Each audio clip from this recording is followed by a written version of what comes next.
on Facebook. Good morning, everybody, and happy Sacred Sunday to you. I'm Love Coach Scott Catamas, and we're going to have an amazing guest today. We're going to put the primary focus on Carolyn Corey. She is all about being superhuman. She herself is quite superhuman, as you're about to find out. And she also made a film about it, a remarkable movie. So we're going to meet Carolyn. We're going to learn about her movie, and we're going to learn about how any of us can enhance our skills, enhance our sensibilities. We had her on Saturday Night Live, and I was like so blown away. It's like, okay, 10 minutes on Saturday Night Live is not enough time with this woman. So she has agreed to come and be on the show. So you're going to meet her in just a moment. But as most of you who watch the show know, I always like to start us with a meditation, just to kind of drop in. And the majority of people who watch the show, I've discovered, actually watch the video replay. So whenever you're tuning in, whenever you're watching this is still a good time to slow down. And unless you're operating a motor vehicle, to close your eyes. And let's just drop in for a few moments, all right? Especially so that we can really calm down and drop into our bodies and learn how to be superhuman. I'm excited. All right, so of course we always want to just start with the breath. Breathing at your own natural pace, but with consciousness.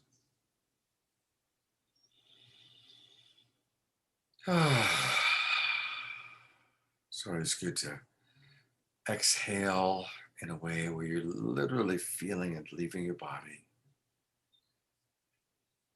And on the inhale, imagining that you're just bringing in fresh prana. And on the exhale, we release any thoughts, anything that no longer serves us. We let it go.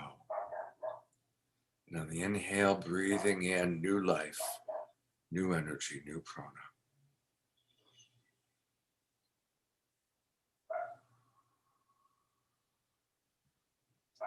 And just allow my voice to gently guide you as you maintain conscious breathing. And hopefully with your eyes closed and not distracted by anything. This is a time to tune into our bodies. Our bodies inform us. And it's so important, especially with so many external distractions, to tune in and listen to what our body has to say. How well resourced are you? Have you had enough food, water, rest? To what degree are you relaxed? And to what degree is there anxiety, nervousness, agitation? Now, those things are not bad. They can be very uncomfortable. But we want to acknowledge whatever is going on inside of our body temple.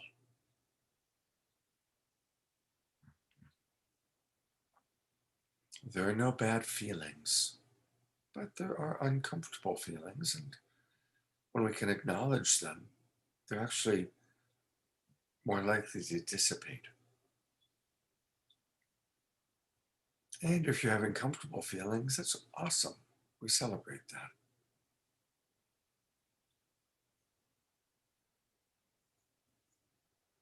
And how's your heart? Are you receiving enough appreciation, acknowledgement, nurturing?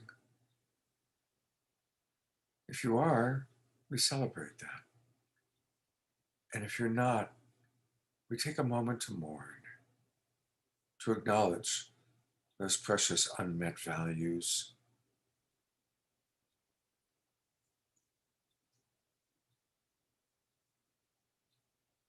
And finally, what's an intention you can set for yourself right now?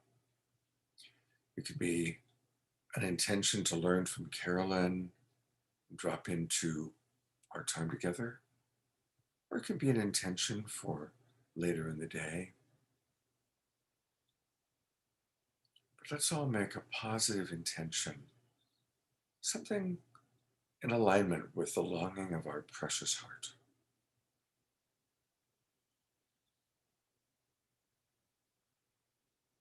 And we can open our eyes, come back in together.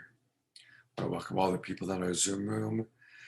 Welcome all of you on Facebook. And most of all, I am really eager to welcome Carolyn Corey. There she is. Hi, Carolyn. Hey, Scott, how are you? Good. Hey, your audio is a little low. Okay. This should normally it works. That's better. Thank Yeah. you. Okay, cool. Thank you. Is Yeah. that better? Yeah, it's great. Perfect now. Okay.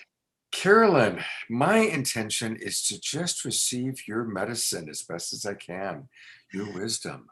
Um, I'm just going to, I actually want to share this out on a few people. So I'm going to put the full spotlight on you. Okay. And I want to just invite you to tell us a little bit about what does it mean to become superhuman? What's that all about? Yeah, for me, my journey started when I was very young. I was 5 years old, and I had this experience where I could see beings and communicate with them. They just showed up, and I realized that we were connected energetically. It's almost like I was on this side of the veil in physical form, and they were on, kind of my lineage on the other side of the veil. And that stream of consciousness is never severed, and that line of communication happens all the time. And so, because of that experience, I realized that I was actually tapping into subtle energy. I could see their consciousness and merge with their consciousness spontaneously. And because of that, I could understand the telepathic messages. I could see things that was happening for people. I would look at someone and knew exactly what was going on for them, what was going to happen the next day, what was on the other side of the wall. I mean, things like that. And so, of course, I was very young. I didn't think it was anything special. I thought, oh, all kids do that. What's the big deal? So I never talked about it. And because of that, it kind of allowed me to keep it in. And as opposed to, if I think people say, well, did you tell your parents? Did you tell? I didn't, because like I said, I thought it was normal. And it's a good thing, because I think they would have said, stop imagining things, stop doing that, you know? And so because of this, I kind of question, how is this possible? If everybody's doing this, then how does it work? What does the brain need to do to tap into information you didn't know about beforehand? And can anybody do this? And so that, of course, got me on a 20-year journey of trying to understand the mechanics of consciousness. How does it all work? And of course, I realized that not everybody was doing this. Not everybody was looking on the other side of the wall and could see what was there, or could see inside their lungs or their heart, and know what to take out, what to put in, whatever. So then but for me, it was validation after validation after validation, to the point where I had no question in my mind that whatever I was doing, however I was doing it, was real. This is real. And because it started spontaneously for me, I knew that it's kind of our birthright. I was like, everybody can do this. Why aren't we doing this? Yeah. you know and so I started, even though I was having validation working with so many people, and many people were healing things and clearing things and seeing things, and validation after validation, we were all convinced, but I wanted to kind of take it to the next level. And so I started to work with scientists. About 5 years ago, I said, okay, we're not crazy. This is real. Here's the x ray, the before and after. Here's the blood test, the before and after. We're seeing things before they happen. can we quantify? Can Mhm. we show this to the world in a more, like acceptable way, if you will? And so I started working with scientists, doing all sorts of experiments. I worked with a scientist to on the pH of water, changing the pH of water. And for those who um, understand how science works, and for those who don't, when we do a scientific um, experiment, on consciousness, how consciousness taps into or interacts with the physical world, we create a baseline. It's like the control. And so we take measurement over and over for a long period of time. And then we try to interact with it at a specific time. And then we see if those measurements change. And not only they were changing, but they were drastically changing. I mean, Scott, we're talking 100%, 400%. The thing would just like jump. And not only that, it was repeatable. We would do it over and over. So now this becomes a scientific validation. So I started doing that with with pH, with DNA, affecting objects, affecting machines. And the results were astounding. And I said, why doesn't the world know about this? And everybody is capable of doing this. And that's how the idea of Superhuman, my film, came about. It's called Superhuman, the invisible made visible, which is basically the interaction of of your consciousness with the physical world, with measurable, quantifiable results, things you can literally see what your mind is doing. Wow. I am so impressed with anybody who makes a film.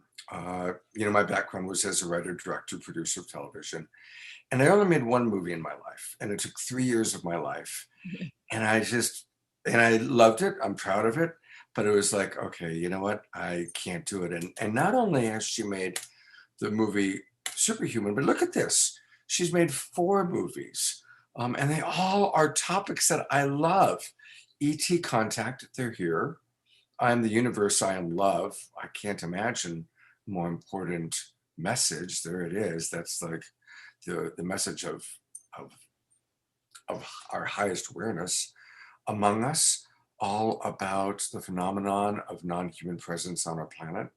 And then, of course, the movie that uh, I'm assuming is your most recent, of the one she was just talking about, Superhuman, the invisible made visible. So I just want to acknowledge all of these movies that you've made, and they're all available for people to see.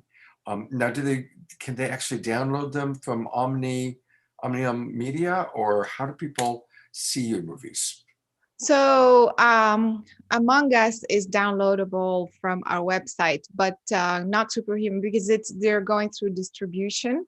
Mhm. So, I think the best way is for people to watch them on Amazon Prime. Okay. If they don't have Amazon Prime, most people do, I think. But if they don't, they can go to superhumanfilm.com and see all the different platforms where they can watch it, iTunes or what have you. So that's kind of how they can view. Right now, the ones they can see is Superhuman, The Invisible Made Visible, and Among Us. The others are downloadable on our website. Good to know. So, as you go through this journey of life, um, being so aware of all these different dimensions, all the different realities, do you get, and this is kind of more of a personal, how your experience of life is question. Do you get frustrated with all of us mere mortals, us mere muggles?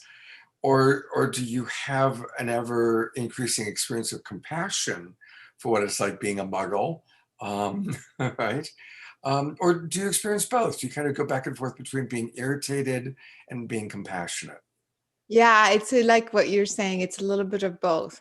I mean, when I teach people and they start to do things on their own, I am so excited because the idea is not for me to be the only one. That's not the point. I mean, uh, and or to have people always go through me to get the questions answered Yeah.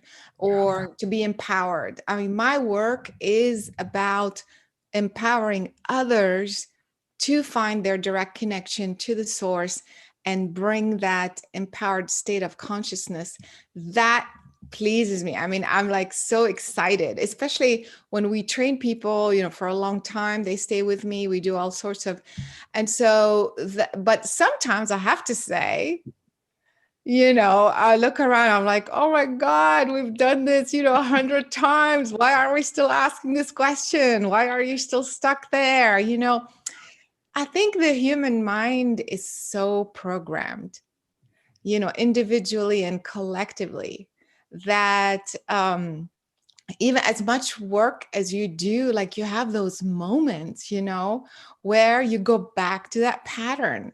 But I see that sometimes, you go back to the pattern of being stuck. But every time you go back, it's a little bit less, it's a little bit less, it's a little bit less until eventually you have that power in you and you just take off.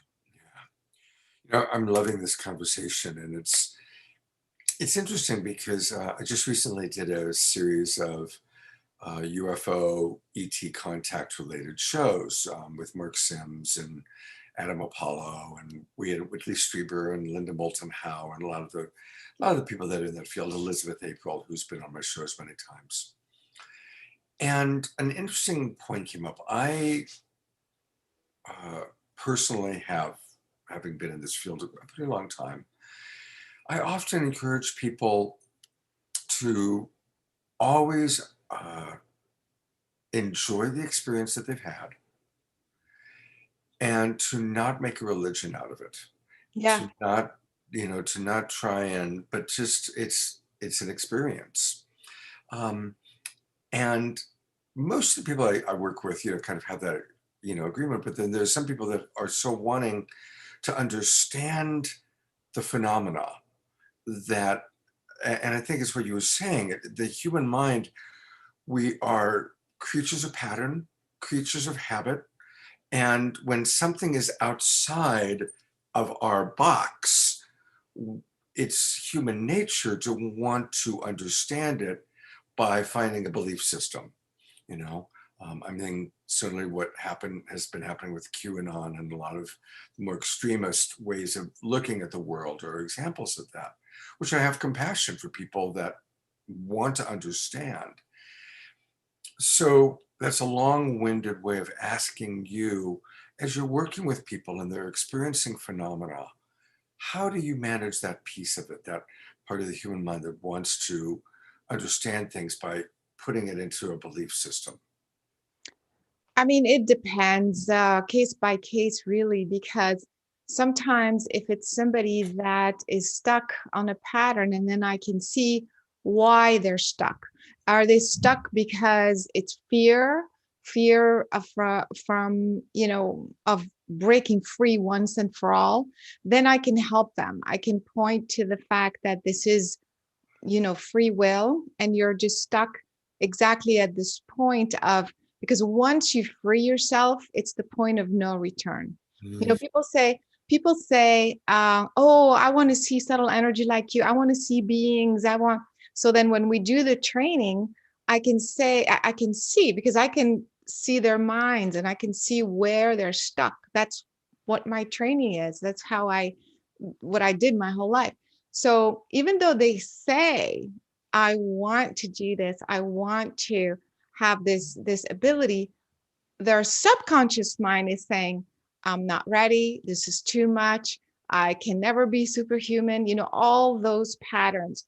So and then the thing is, somewhere that once you see, you cannot unsee.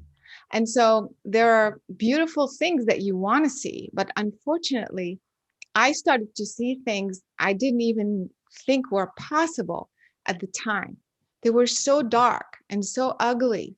And I was in shock. I was like, wait, did I just make this up? Is this possible that an intelligent being could do certain things? And I'm talking about in the history of the collective consciousness. I would tap into information as I was doing my work. And you know, you when you see the beings, you don't just see angels and the nice ETs, you see all of them. And when you see all of them, you know, some of them have a different story, a different agenda, a different agreement than you. And so that's what I'm saying. Going back to your question, when people are stuck, how do I deal with it? If it's this is a legitimate fear in a way that you know deep inside you, once you break free, you're going to take responsibility to truth, um, not selective truth, all of the truth. You know, you're going to see it all, you're going to hear it all, and handle it. You're going to have to handle it. And once you do that, once you live at that level of awareness, you can't go back into the box. You just can't. And so it's a major turning point, and that translates into, on a 3D level, relationships break up, family members break up, maybe your job is no longer serving you. So they know that, you know that. Once you realize, because at that level you want to align your higher consciousness with your 3D life. You can't fake it. You can't be spiritual on the weekend and Monday through Friday, you know, have a job that you hate, be in a relationship that's dysfunctional, be in this totally misaligned way, and still achieve this ultimate level of mastery, you see. And so that's the reason why people are stuck in the pattern. So if it's just a fear and they just need a little nudge, and, you know, so I help them get through. But a lot of people get really stuck there and become stubborn. It becomes a control issue. You know, like, I want to do it the way I want to, you know, an ego issue. So sometimes, you know, I can't even get through because it's such a hard place to be, and I have to just allow it. That was a long answer, but I hope this was. No, it's a very valuable answer, you know, and I probably have a dozen questions that have come into my mind and thoughts to share because this is such a rich topic. You know, I want to say that I It's can rich relate. because that's what we're here to do. I mean, we're here to be who we really are, awaken to our whole potential, but not intellectually. I mean, experientially, meaning living that truth in all areas of our life.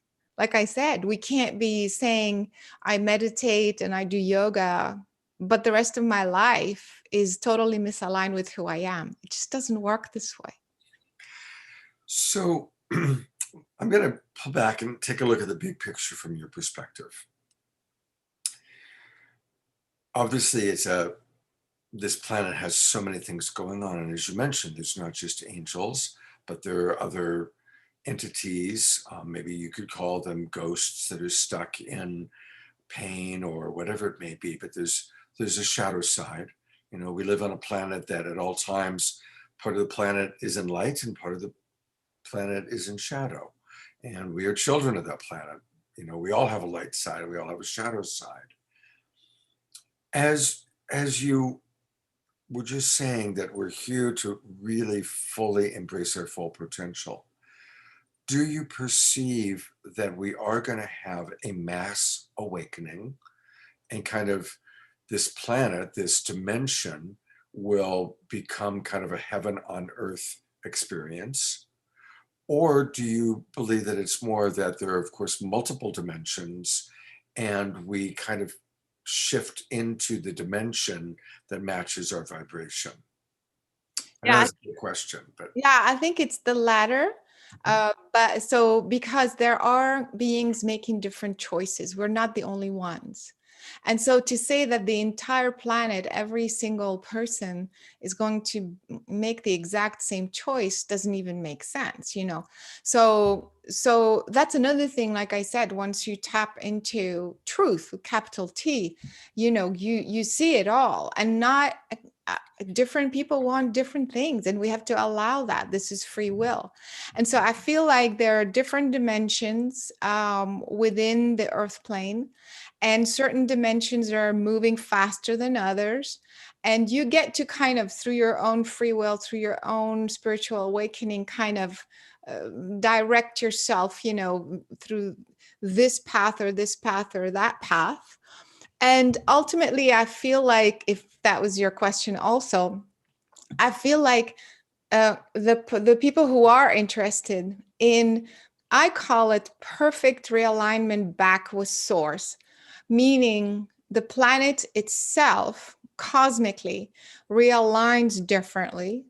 The human consciousness realigns differently. There is no more a subconscious mind anymore.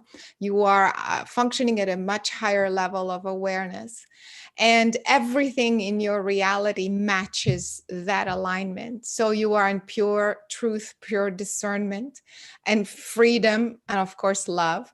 And so but I feel like in a linear time, it's not a mass, meaning everybody. It's like maybe groups of people here and there. And that awakening takes another about 250 years. Wow. For the entire consciousness and all the levels and layers of consciousness, the planet cosmically, but there's also its chemistry, its breathing, its magnetic, its electrical vibration, you know, the animal kingdom, plant life that supports the health and the life of a planet. So all of these are different aspects of a reality. Then you have intelligent beings, which is us, supposed to be intelligent. You know. And so then the intelligent life that is occupying, that is inhabiting that planet, you know, then you have different levels of awareness, and you have society, you have economy, you have politics, you know what I mean. So there's different, it's not like this one thing. And because of that, everything kind of moves in this kind of multidimensional unfolding. And that's why it's not one thing. That's why it eventually takes 250 years. I write about all this in my book called The Divine Plan, Now and Beyond 2250. And so it's kind of like, it talks about those, not just the different layers of unfolding, but also the different beings that are doing different things to assist those different layers of reality. And I'm actually I'm on your website right now. Is there a place, and I'm looking at your library. My gosh, look at all these things you've got going on here. It's incredible. Newsletters, and even people can get it in Dutch. I love it. And French. it's, Yeah. that's incredible. Here we go, books and CDs. All right. So I'm going to pull your website up for a moment. Since you just brought up your books. So this website is for consciousness studies and energy medicine. This is Omnium Universe, or CarolineCorey.com. It takes you to the same thing. So this is that first book under products. That first book is the one I was talking about. The Divine Plan, yeah. Mhm. Wow. Mhm. You know, I'm so appreciating your dedication to life, and yes, God among us. You're so dedicated to raising consciousness. How, again, I always like to find out how it is for someone personally. Like, obviously, professionally, you're doing just an incredible job. How is it for the animal body? How is it for the, that most human animal part of you? Are you enjoying this life? Does it feel like it's a lot of dharma? How is it for you on a personal level? Again, it's a little bit like your previous question. It's a little bit like ups and downs, where it feels amazing because I am in a line. My work is what I want to do. My body, I treat it the way, is in alignment. So it's not Monday through Friday, one thing, and Saturday, it's like every single day and throughout the day, I'm always asking, eat from the simplest conversation.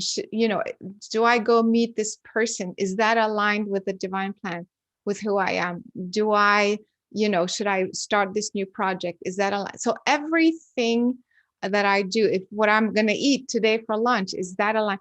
So when you do that, it feels very conscious and very, very supported. So in general, I feel amazing, and I feel so blessed. Also, I have so many people who have been helped by this work, and I feel more of a community now coming together. Is so many people around the world who get it, whereas like 10 years ago, I was like, hello, is anybody out there? So that part feels amazing. But I have to say, we're still part of a collective, and I'm very sensitive to the collective. So I have days where I feel the collective going through stuff. Sometimes it could be just an earthquake on the other side of the Pacific or something. And I have stuff happen in my body and it affects me and I feel horrible. And it's a harder time to shift to a better place. So I have to kind of like make a bit of an effort. And it comes with the feelings of, how sad, it is. So it's a sense of mm, how what the gap is so huge still with where I'd like to be with humanity and where it is really. So, and that gap feels very heavy on my heart and sad sometimes. So these are days that happen. Uh, Yeah. yeah. So I feel like it's very sad. I'm very sad. Like for sure, for sure. Yeah, thank you for being willing to just share that. And there's something that, well, everything you say is so interesting to me. But I want to just invite everybody to really drop into the awareness of something she said, that before any choice that she makes, she tunes in. Is this in alignment? That is a practice we can all do. Now, obviously, it requires a lot of discipline. And like any practice, at first, we're going to forget to do it about 1,000 times. But the more we practice it, the more it does become part of our nature, part of our patterning, part of our patterning of life. And it's a really powerful practice that anyone can commit to. And you can do it in your own way. For me, my mantra is I'm a clear channel for spirit to flow through. Um, and if I'm noticing I'm a little stuck or I'm a little in my ego or a little bit too into something else, I'll drop into my will and thy will are one. Always thy will be done.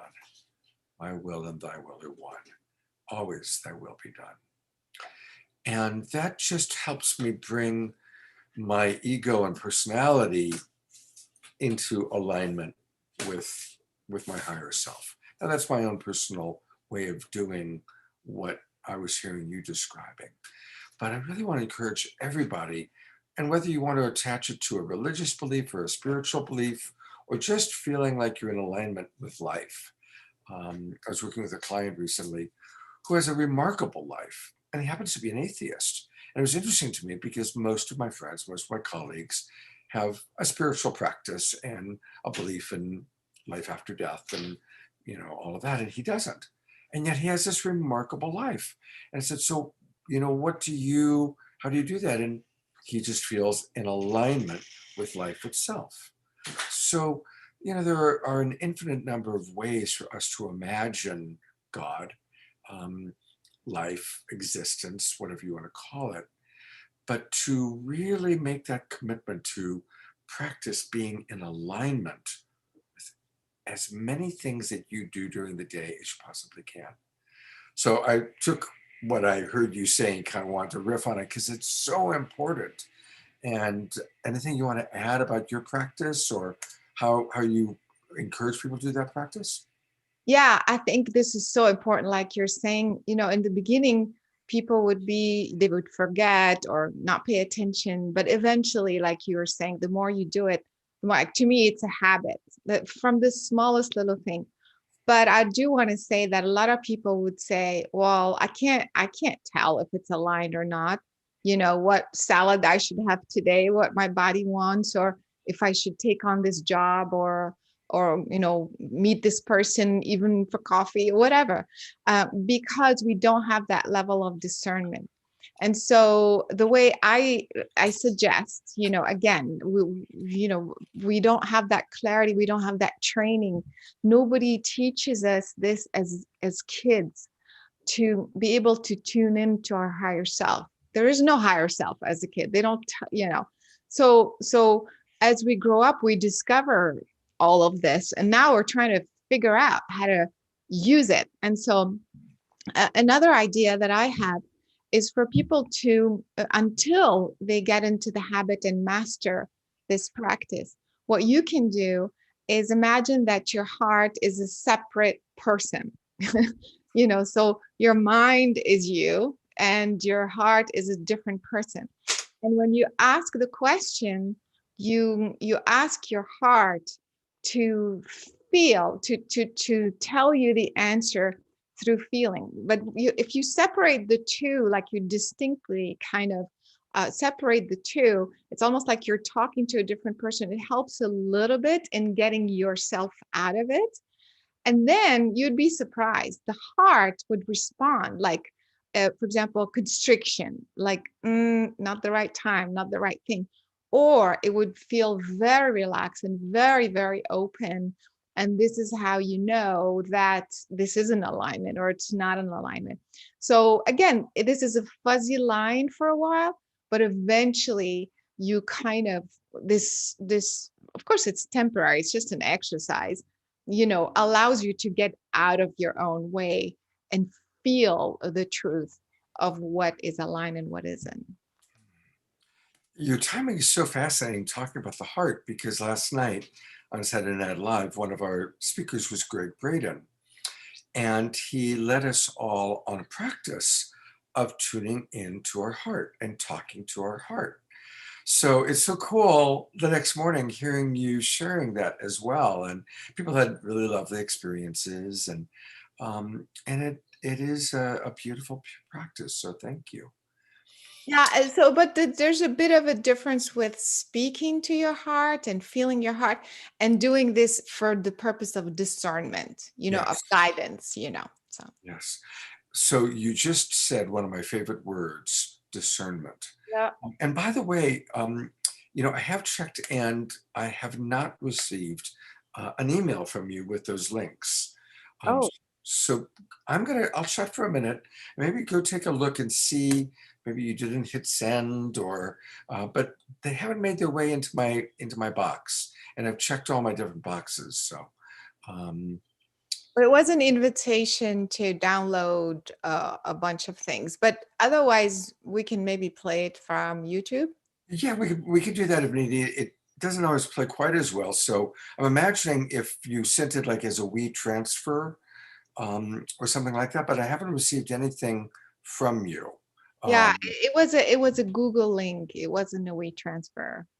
but it would still come from your email address, um, From my Gmail. from your Gmail. Yeah, yeah. But I haven't gotten any notifications. Um, So, what so would you like to do? so maybe take a look and see again because we can do it off YouTube's if need be, but it sometimes doesn't play quite as well. So it's best if I embed it into my computer. Let me So see. I'll put the spotlight on myself for a moment. And I want to talk about that wonderful word she said, discernment. I'm a big fan of Paramahansa Yogananda. And although he passed away before I was born, his books and his audios have been meaningful to me. And in one of his audios that I was listening to, he was talking about how Anybody that's in a human body has lessons to learn. Even enlightened masters have lessons, have karma. And so somebody asked him, well, what's your lesson? What's your karma? And he said, discernment. And he said that discernment is actually usually the last lesson for a masterful soul. And probably Carolyn can relate to this. Yogananda talked about how, because like Carolyn, he could look at people and he could see their energy field, their karma, and he was such a compassionate human being, such a compassionate soul. He wanted to help everybody, and he sometimes would want to help just by taking on their karma or wanting to jump in and fix it and make it all better. And his guru, Sri Yukteswar, was very strong disciplinarian and said, no, 95% of the time, even though you can see what a person needs, just pray maximum grace for John, maximum grace for Nancy, maximum grace. Don't even pray, may the cancer be healed, because maybe that's not what is in alignment with the higher picture. So learning discernment and learning to just really provide maximum grace and pray for someone 95% of the time. 5% of the time, it's appropriate to get involved. And that's where the practice that Carolyn was talking about, of really learning to listen to our heart, to listen to our body temple. What is it telling me? So that I can be discerning about what I put into my body, who I spend time with, how I use my precious energy, how I use my precious body temple. One last thing I'll say about discernment is it's the alternative to judgment. People often say, well, now wait a minute, how can I make choices? Of course there's got to be right and wrong and good and bad. I've got to make choices. Well, we can make choices without making it good or bad, right or wrong. It's discernment. That's not for me at this time. Right? So I invite you to come to my class. Judgment is, that stuff doesn't work. That's bullshit. That's judgment. Discernment is, thank you, Scott, it's not for me. Right? So we can be discerning without needing to judge, without needing to make it right or wrong, good or bad.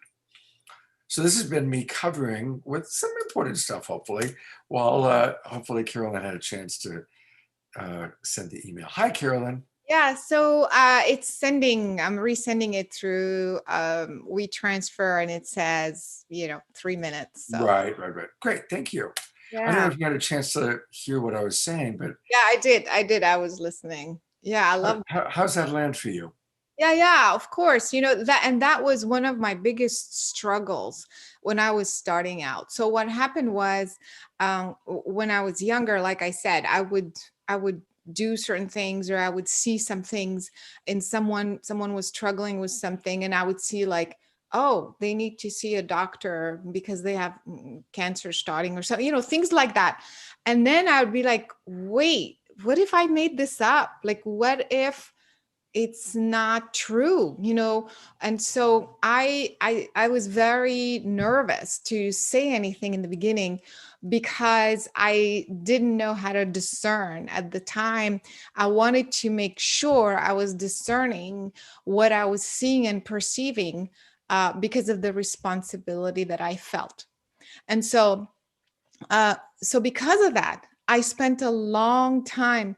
Part of the methodologies that I created for energy medicine, or in the consciousness exploration, as you expand your consciousness, in all the classes, and especially in the healing, we start, and the guidance system, how to receive guidance.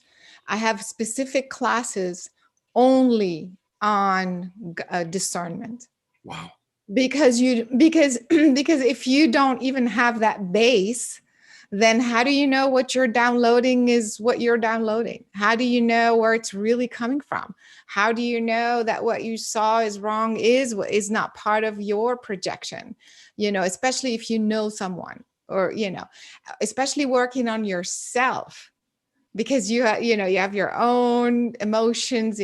So on my website, the one that you pulled up, if you go to online classes, you'll have a whole series just on guidance, and to get you to that discernment, because there's different ways people receive guidance. Some people feel, some people see, very few people hear, because it's very difficult to hear, even though you hear some words here and there.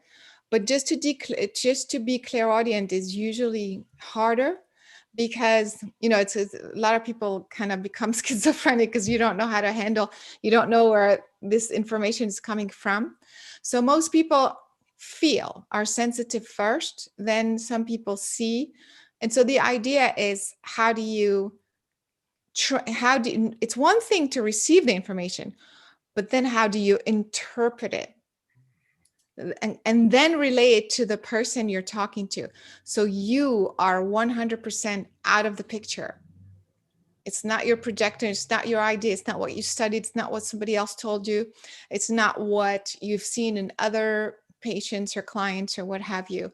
You're in the moment every single time with a very unique individual, and every single time, um, you have to start from scratch completely with a clean slate. So valuable what you're saying, so important. And by the way, I did just go to her page, and it's remarkable how many things she's got. Go to online classes, and then Yeah, no, that's what I did. So I'll pull it up and show it to everybody. It's remarkable how many online classes you've got available for people here. well, So I started doing this of like 15 years ago. And so the first one, there you go, is mastering your guidance system. So how to master everything that you're receiving and discern. And then the healers program, again, it's a methodology that I've developed. It's not just feeling, it's quite sophisticated in the sense that there's many different tools at the same time. Like if I'm working on you, I'm working, of course, there's always intention, but I can use light, I can use sound, I can use geometry, I can use gravity pull, I can use, time suspension. There's like different techniques within this one big technique. And then, it goes on to the, other types of classes, with the superhuman things, where we move object telekinesis and bend spoons and stuff like that. And wow. see with the blindfolds, as you saw in the movie. Right. Just so impressed with all that you have done and all that you're providing to the world. Now, question, do you have much of a personal life? Do you have a husband, children? Do you do family in this lifetime? Well, I was married for a long time, about 10 years, but I've divorced since then. And right now I'm single. And the same thing, just like all aspects of my life, I only enter in relationships that are aligned, otherwise it just doesn't work. Like, why even bother? And what is aligned is, energetically, you can tell, you can just feel a certain alignment. And so I was okay for a while, kind of being on my own, but I feel like, now I could do another relationship probably, so we'll see. So now that I'm more focused in that direction, we'll see what happens. But I don't have kids by choice. I felt that I wasn't here for that, even though I loved kids and I work with kids. But I felt personally, I didn't feel the need or the desire to like have my own, so that never happened, and I don't think it will. But I love animals, so they're kind of my kids. Yeah, I can really relate. My wife passed away 9 years ago, And I did have two significant relationships after that. But I've been single for the last year and a half. And this is actually the longest I've been single since I became an adult. And it's interesting uh, because I'm so focused, like yourself, I'm so focused on my work right now. I'm doing 8 shows a week, 3 of which that I host. Um, and a lot of clients, because so many people, I'm a coach, and a lot of people are really struggling in their relationships right now. So it's interesting being single. There's that part of me that I really miss that connection. I Mm. miss that person to, hey, how's your day going? Or hey, this amazing thing happened. Hey, I had this remarkable woman on my show today. Um, I miss that. Yeah. Yeah. But Mhm. I haven't felt drawn to dating. Um, Now, part of it is we're in a pandemic, so it's kind of a strange time to even, it's there's that. But it's interesting being older, being single, and there's that word again. I'm in such discernment. It's like, I'm not available to spend time on a relationship that's not really in alignment with my work, that's not in alignment with what my life is about now. And like yourself, I don't know if you have dogs or cats. I have 2 small dogs, so they're my cuddle buddies, and they're who I play with, and they're my family. Um, and so it's a similar thing. It's like, yeah, I'd like to be in a relationship, but I'm not willing for it to be anything less than like really high alignment Exactly. and and that certain ease. Now I know that in any relationship, stuff's going to come up, but there is a certain flow that you can feel in anything we do in life, whether it's personal relationship, friendship, work. You can tell when you're in the flow versus when you're swimming upstream. Yeah, exactly. And it's not, at one point you're like, it's not even worth it because it's not going to work. It's just, it won't work if you're basing it on a need to not be alone or fear of not being alone or what have you. But it's not just alignment with your work, with my work. It's with who you are, because my work, like I was saying, is an extension of who I am. Everything that I do, all the projects that I do, everything is just an expression of what I want, who I am in alignment with source. And so otherwise I won't do it. I just, it's not worth it. And so same thing with the relationship. It kind of has to be part of that flow, so, and what it is, and what it happens, it's magnificent because then both people are on the same in this energetic alignment, which is the base of a beautiful relationship. Yeah, absolutely. You just have to put it out there and it comes however it comes, Scott. So Thank you. I appreciate that. I Yeah, and the video, right? yeah, I got the video, and it's interesting. I get retransfers all the time, and I'm having a little trouble finding. Um, I'm I'm click. Ah, here we go. I got it. Live it now. No, that was Greg Braden's folder from last night. I just sent it and it said that you received it. Yeah, no, I got it, and I've opened it up, and I've got in the WeTransfer, and Called Caroline Corey episode 1 trailer. right, got it. Here we go. It's downloading now. We'll have it in just a moment. So another question for you, and then we'll go to that. And we're going to go a little bit longer than 11 o'clock. Is that all right? Yeah, sure. Okay, great. Because I still want to learn a lot more about how people can learn from you. I know you've got an event coming up on February 27th that we're going to talk about.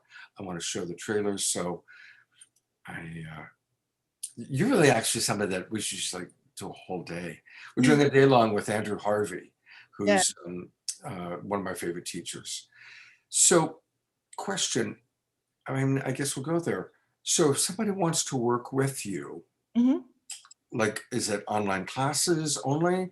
Do you do one-on-ones? What are the ways that you can support people to become superhuman? So I used to do one-on-one. I think the video is not switching to when the person's speaker view or something. But So I used to do one-on-one, and I'd still do them occasionally just because my schedule is so busy.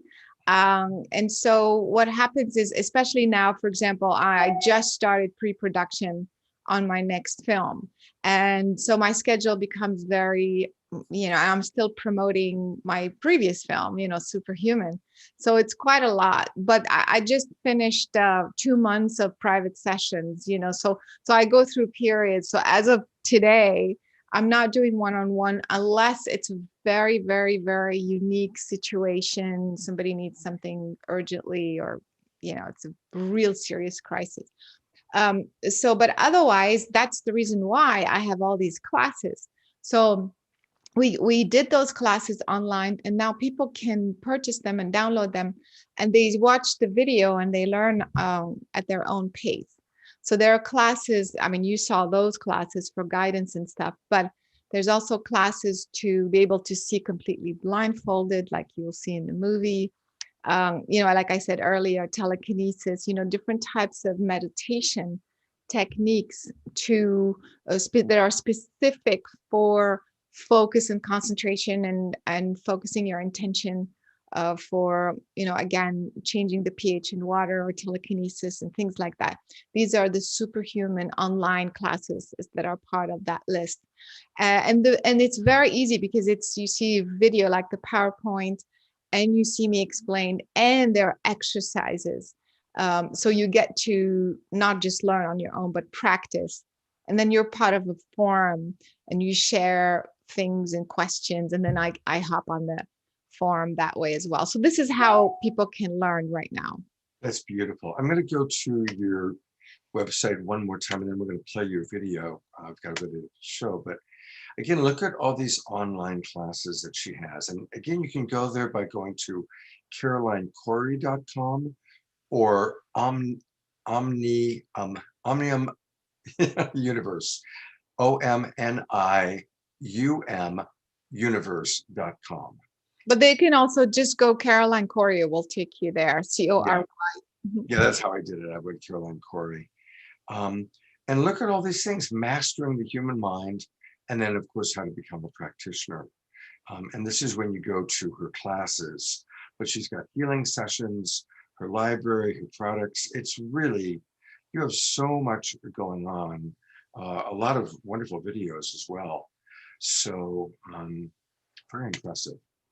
All right, tell us about this trailer we're about to see. So we started talking about the film Superhuman, the invisible made visible. And it's basically a collection of a series of on-camera live experiments, scientific experiments, to demonstrate the interaction of consciousness with the physical world.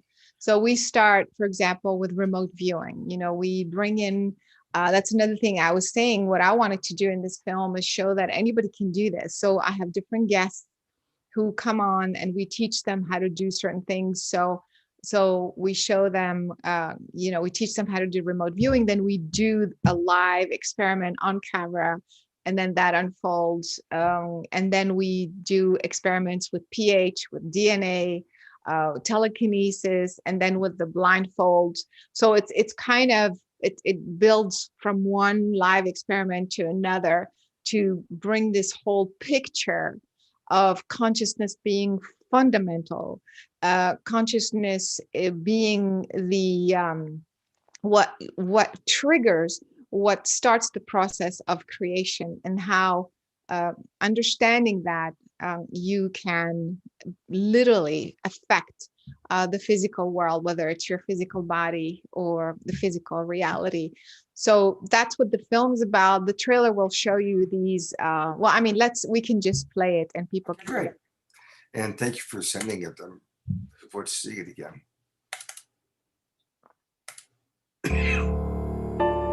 Because the energy is all around us, you can communicate with all types of different things.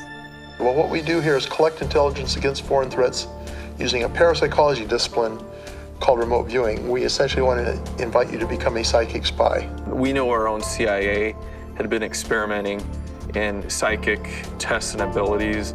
The Israelis had an interest in it and may still. We know for a fact that the Russians were involved in this. We know for a fact that the Chinese were and are probably still involved. Something's happening that's bigger than us. Oh my gosh, this is blowing my mind. Like, this is insane. We are pieces of consciousness playing avatars in a virtual reality game called this physical world. This is Captain Corey of the USS Red Recorder, leaving a message that may be detected in other universes. The rain was tapping, and the windows and the wind was banging. So we sort of come to this world, and I guess in our materialistic sense, we want to forget about vibrations. We just want to think of matter and stuff. That's a whole unit. That's a large effect. The fact that you can change the acid-alkaline balance in water implies that you could change it in the body. This is what this is about. Mind over matter.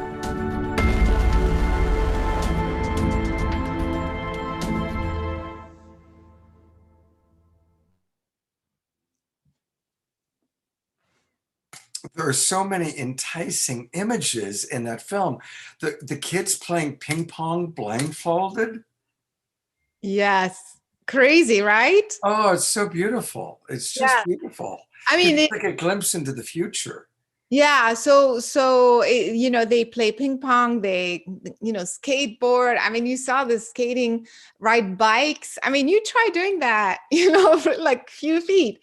And, some people, I mean, there's all kinds of stuff on YouTube. I just want to say that I have investigated this phenomenon myself. In fact, like I was saying, I'm doing a whole day conference next Saturday.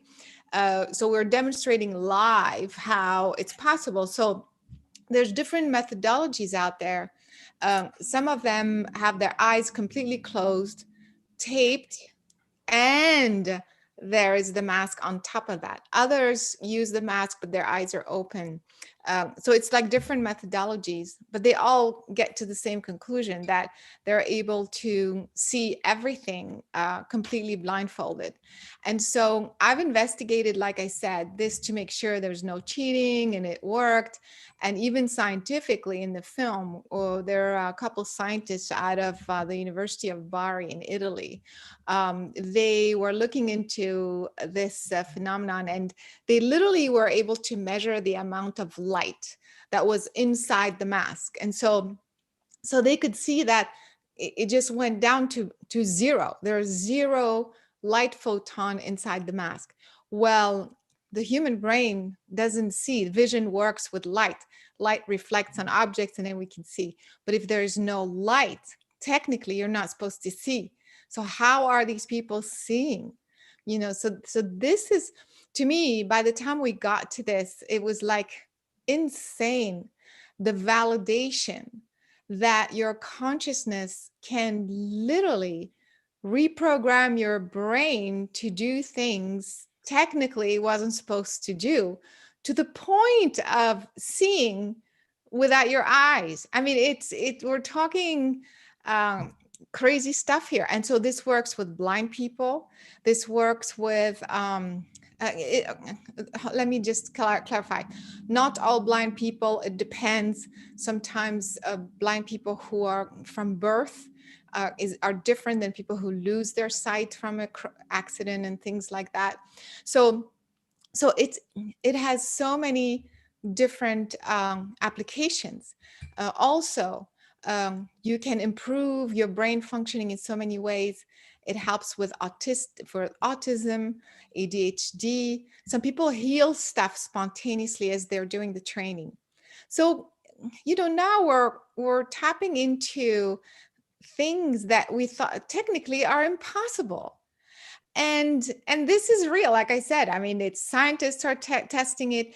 I've done it myself. I taught it. So we have the class on the, on the website. I have to say that kids learn very quickly, from the first, we did the online class, the first session, kids could see the color. And then they could read from the second one or a third one. Adults, it took a little longer, it took much longer, but I have adults who can do the whole thing. They can see totally clearly. They can see everything. And so, like I said, that's why we're going to do a live demonstration online next Saturday, so people can see for themselves that, their eyes are shut, it's taped. Yeah, this is it. And people can get the link also from the same website if they go to calendar. If you go to calendar, you will find this link, Okay. and you can join, and you'll see for yourself how these people are, how they tape their eyes. There's nothing coming in whatsoever, and they're able to do all of this. Wow. And that's okay. So that's next Saturday, Next 10 o'clock Saturday. Pacific time. It's Mhm. only $75, and it's a full The whole all-day day. pass, lectures, panels, VIP training, and a free recorded course from you. Yeah, exactly. The first course of the blindfold training is $85, just that one. So they'll get it for free. But look who we have. We have Tom Campbell, we have Dean Radin, we have another neuroscientist who are on the panel. So discussing this, how can the brain do this? What else can we do with the brain? What part of the brain is doing something like this? And so this is fascinating. We're talking, this is no longer, yeah, the mind creates, yeah, think positive, and you manifest positive things. Now we're talking some serious validation of how your consciousness can literally reprogram your brain to do whatever you want it to do. Wow. So just looking at the whole schedule, you've got a lot going on. So there's live demonstrations, panel discussions, lectures, and then for the people who get the VIP course, the first part of the event ends at 5 o'clock, but then you've got a VIP training that's going to go after that. Yeah, exactly. So it's really, and so the idea of this, Scott, because people will say, well, I can see with my eyes, why do I need to make myself see? That's not the point. The point is not for you to start, it's not a trick. I mean, this is training. Same with telekinesis. We teach people how to move objects. So it's not about, oh, I can bend a spoon and I can move an object. The point is the training. As you are going through the training, you figure out where's my consciousness focus? How can I make it focus this way? How can I make it do this? The mind chatter that comes in, the belief systems, the stuff that comes up, the triggers, all of this is training, is mastery. So that's what you're doing. You're mastering your human mind. And so that's why I really love this movie. I really encourage everybody to see it. But to try the training, whether it's to see with the blindfolds or at least to see, to witness and experience what your consciousness needs to do to totally have control over your brain and therefore your physicality. I feel humbled because I don't know how to do these things. So it's like I need to take your training. But there is one thing that I do kind of do that's a little practical part of this. And that is, I don't like waking up to an alarm clock. Waking up to a bell or a sound is not how I want to do it. And so I'll decide, okay, I want to wake up at 7:30.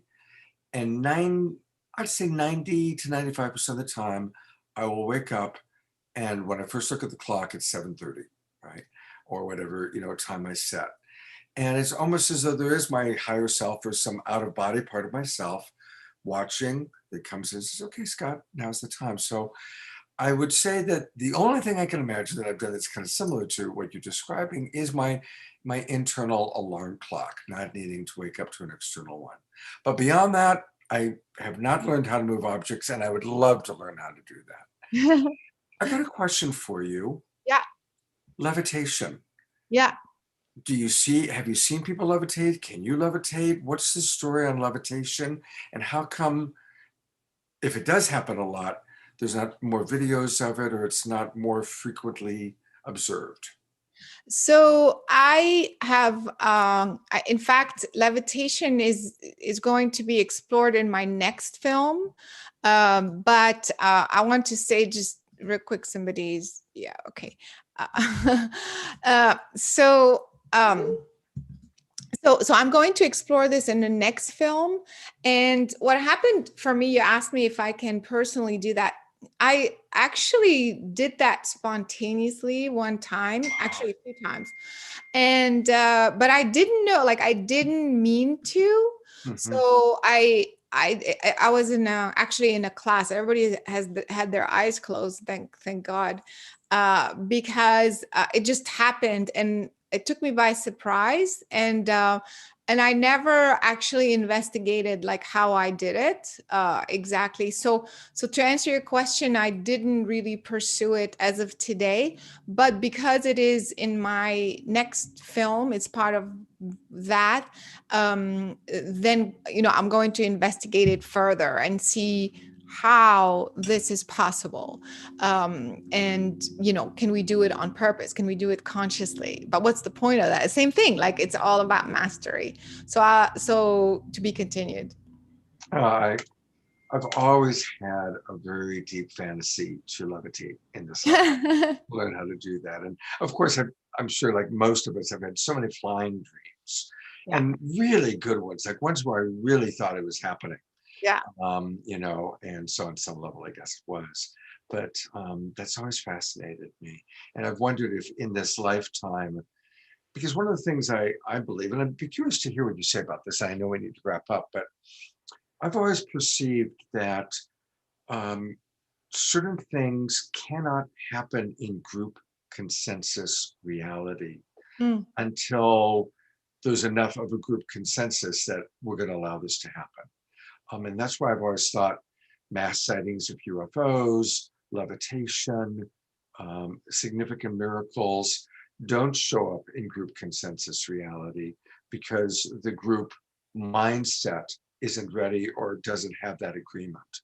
It's almost like the prime directive if you're a Star Trek fan. What are your thoughts about that? Yeah, I totally agree. So we did experiments where when we do telekinesis, trying to move an object, one person with one object. But then when we do a group, in fact, that's in one of the classes. Then when we did a group of people trying to move an object, I realized, because like I said, I can tap into how they're directing their intention, where they're stuck. So I could see that everybody was doing it differently. Like one person was saying, move, or whatever. The other person was saying, I was asking their higher self to move it. Other people were kind of, you know what I mean? So, yes. So because of that, think about it. If you are the piece of paper, you're getting conflicting direction. You're like, wait, so which one is it? Like, do you want me to do this? Or, even though the final result is to move, but some people would say, move, and they would focus on it moving clockwise or counterclockwise, and the other person would say, well, move any way you want. You know what I mean? So as long as you move. So I 100% agree with you. When you are in a group, it has to be exactly not just the intention, but how. So, for example, another thing that actually a friend of mine did, but it's kind of similar. We did that also in a different way. But it was when there was a huge hurricane coming to Florida. And so they sat down and they started meditating, like, don't come to Florida, like, avoid Florida, avoid, so, and eventually, with the power of prayer and focus, the hurricane, it was coming straight to Florida. I mean, like there's no question it was going to avoid Florida. And then at the last second, it avoided Florida and it went straight to North Carolina. So therefore, you know what I mean? So the intention was, yes, avoid Florida, but you didn't say don't go destroy something else. You know what I mean? Yeah. So this is just kind of a funny, not so funny example of how a group needs to be consistent, not just with the intention, but the way you're approaching the experiment. Beautiful. That's really, really important. Gosh, there's so many. I've probably had 20 significant thoughts of either a question I was going to ask you or a story to share. And then, it's such rich material. And what you're providing is wonderful. So now you had mentioned that levitation is part of the next film, Yeah. but is there like what's the primary subject line or the primary piece of the next film? I can't talk about it yet because it's still kind of, yeah, it's not official. But it is connected to the UFO phenomenon. But it's always, the bottom line is to put it in the context of consciousness. So we'll see what happens. Okay, well, thank you for everything that you're doing. I know it's just I really appreciate your taking the time to come on, be on this show. And because it's Sacred Sunday, I'm going to kind of bring it back just into, I even noticed in the chat on one of the threads, somebody was getting into an argument.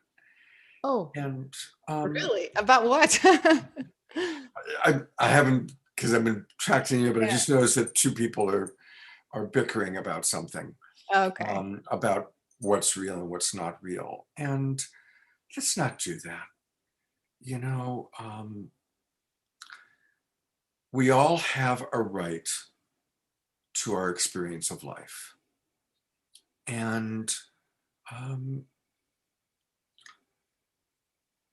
at this time where there's so much polarization, there's been so much political polarization, and obviously a lot of polarization about the pandemic.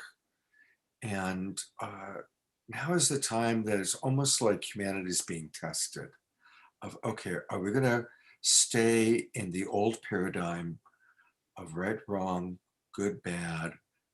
I'm closer to the truth than you are. I'm more spiritual than you are. I'm more advanced than you are. Let's not do any of that anymore, really. Almost everyone I talk to, whether they swallowed a blue pill or a red pill or a purple pill, we all want the same thing, which is to live in harmony and to be able to trust our leaders and to be able to trust each other and to enjoy life. And what gets in the way of that is when we get too locked into our belief systems. It's important to notice that the initials for belief systems are BS, right? So just remember that any belief system to some degree is BS. And you have a right to your belief system. It's beautiful. But let's not argue with another person about it. Let's not fight about it. But instead, let's be like those children playing ping pong with their blindfolds on, right? Let's be like children in like, wow, what an amazing series of experiences Caroline Corey has seen and observed and researched and documented to help us expand what's possible, to help us break out of the cage, to break out of the mindset. So I just want to encourage us all to notice, when do I have a belief that's getting in the way of something else that's possible, right? What are my patterns keeping me in the cage? Even though the cage door is open, when am I staying inside the cage? Because at least it's familiar. At least I know this. And I'm going to give one more example. Oftentimes, something hard will happen, and we lose a relationship through death or divorce or changes, or we lose a job, or we have something hard that happens. It's kind of like life gives us a scratchy sweater to wear. And at any time, we actually can take that scratchy sweater off, but then it becomes very familiar. And so we keep the scratchy sweater on because it's familiar. And God, if I take it off, I'll be naked, or I'll be more bare, I'll be more vulnerable. What Caroline Corey is bringing, these wonderful new possibilities, these wonderful new ways that we can become superhuman not in a hyperbole, I'm going to become superhuman so I can be better than you, but in raising our consciousness so we can all have this great experience with seeking, of raising our consciousness. Let's take off the scratchy sweaters. Let's notice when our belief systems are getting in the way, and let's embrace these beautiful new possibilities. So that's my Sunday sermon. Thank you for listening. Thank you everybody for watching. And Carolyn, thank you. Do you have any final thoughts you want to share? Thank you so much for having me. This was awesome. You're awesome. What I love about you is you always bring it back to the heart and to the moment and to the individual, which is what this whole thing is about. So I really appreciate you, and I appreciate this time. And I just encourage everybody, just watch the movie. It's free. I mean, Amazon Prime or other places, it's $3, whatever. It is so worth it, because it's not just about you're validating your everything you believe in, just like that. And it will bring that feeling of empowerment, and that you are probably looking for, others are looking for, to kind of give you that extra push to go to the next level of awareness. So I highly encourage people to look into it, and enjoy the journey. Thank you so much, Carolyn. Thank you everybody for watching. Let's all be kind to each other. Let's all embrace each other's different ways of seeing life. And let's have a beautiful, beautiful day. God's blessings. Take care, everybody.